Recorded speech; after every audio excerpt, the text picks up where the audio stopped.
নমস্কাৰ বন্ধু বান্ধৱীসকল, এই মুহূৰ্তত আপোনালোকলৈ লৈ আহিছোঁ এক গুৰুত্বপূৰ্ণ খবৰ। অংগনবাড়ী কৰ্মী সহায়িকাৰ বাবে গুৰুত্বপূৰ্ণ এটি খবৰ লৈ আহিছোঁ। অংগনবাড়ীৰ দৰমহা সংক্ৰান্তত গুৰুত্বপূৰ্ণ এটি খবৰ। অংগনবাড়ীৰ দৰমহা অসম চৰকাৰে পুনৰ বিবেচনা কৰিব নেকি? 12,000লৈ বৃদ্ধি পাব পাৰে অসম অংগনবাড়ী কৰ্মী সহায়িকাৰ দৰমহা। এই সংক্ৰান্তত গুৰুত্বপূৰ্ণ কিছু তথ্য আপোনালোকৰ সৈতে শ্বেয়াৰ কৰিব যত্ন কৰিছোঁ। বন্ধুসকল, মূল ভিডিঅ'টোলৈ যোৱাৰ আগতে আপোনালোকলৈ সৰু এটা ৰিকুৱেষ্ট, এনেধৰণৰ ভিডিঅ'বোৰ নিতৌ পাবলৈ চেনেলটোলৈ নতুন ভৰি দিলে চেনেলটো ছাবস্ক্ৰাইব কৰি ল'ব। আহক বন্ধুসকল, আমি মূল ভিডিঅ'টোলৈ আগবাঢ়িছোঁ। বন্ধুসকল, আপোনালোকে ইতিমধ্যে গম পাইছে যে অসম চৰকাৰে অংগনবাড়ী কৰ্মী সহায়িকাৰ বাবে গুৰুত্বপূৰ্ণভাৱে কিছু দৰমহা বৃদ্ধি কৰিছে।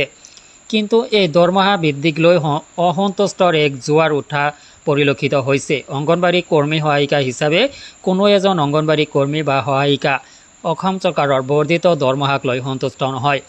তেওঁলোকে এতিয়াও তেওঁলোকৰ যি দৰমহা পূৰ্বৰ সঞ্চালকালয়ত যি প্ৰস্তাৱ প্ৰেৰণ কৰিছিল সেইমতে প্ৰদান কৰিবৰ বাবে ইতিমধ্যে তেওঁলোকে ষ্ট্ৰংলি আহ্বান জনাইছে চৰকাৰলৈ। আৰু তেওঁলোকৰ যি তেওঁলোকে ক্ষোভ উজাৰিছে, বিভিন্ন মিডিয়াৰ জৰিয়তে তেওঁলোকৰ ক্ষোভ উজাৰিছে।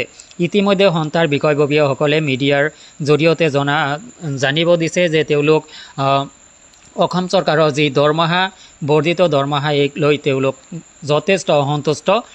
আৰু তেওঁলোকে এই সিদ্ধান্তটোক আচলতে মানি ল'ব পৰা নাই। কোনো একোগৰাকী অংগনবাড়ী কৰ্মী সহায়িকা এই দৰমহাখিনি মানি ল'ব পৰা নাই।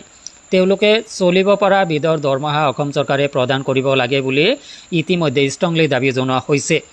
তো পুনৰবাৰ বিবেচনা হ'ব পাৰে নেকি অংগনবাড়ী কৰ্মী সহায়িকাসকলৰ দৰমহা?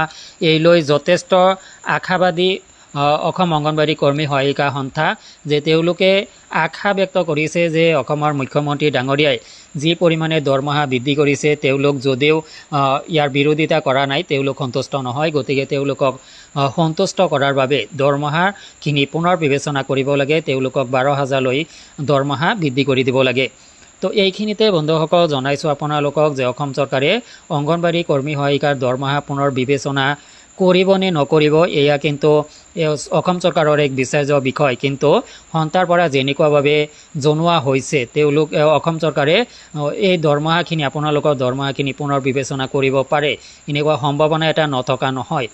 তো এই ক্ষেত্ৰত আপোনাৰ মতামত জানিব বিচাৰিম যে অসম চৰকাৰে আপোনালোকৰ দৰমহা পুনৰ বিবেচনা কৰাৰ স্থান আচলতে আছেনে নাই, আশা আছেনে নাই, আপুনি কমেণ্ট কৰি জনাব।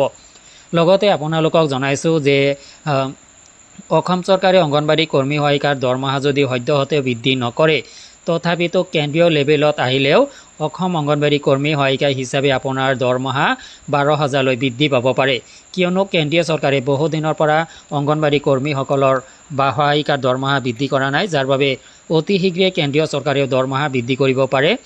এইখিনিতে আপোনালোকে অসম চৰকাৰৰ পৰা অংগনবাড়ী কৰ্মী সহায়িকা হিচাপে যি দৰমহা বৃদ্ধি কৰিছে সেইখিনি যদি পুনৰ বিবেচনা কৰাই কিছু বৰ্ধিত কৰাই ল'ব পাৰে, তেতিয়া কেন্দ্ৰীয় চৰকাৰৰ বৰ্ধিত দৰমহাক লৈ আপোনালোকৰ দৰমহা ভালেখিনি চলিব পৰা বিধৰ হ'লেহেঁতেন। তো বন্ধুসকল, এই সংক্ৰান্তত আপুনি কিমান আশাবাদী, ভিডিঅ' কমেণ্ট ছেকশ্যনত আপোনাৰ পৰা জানিব বিচাৰিম। কমেণ্টৰ জৰিয়তে আপুনি জনাবলৈ নাপাহৰিব। আজিলৈ এৰিছোঁ, ধন্যবাদ।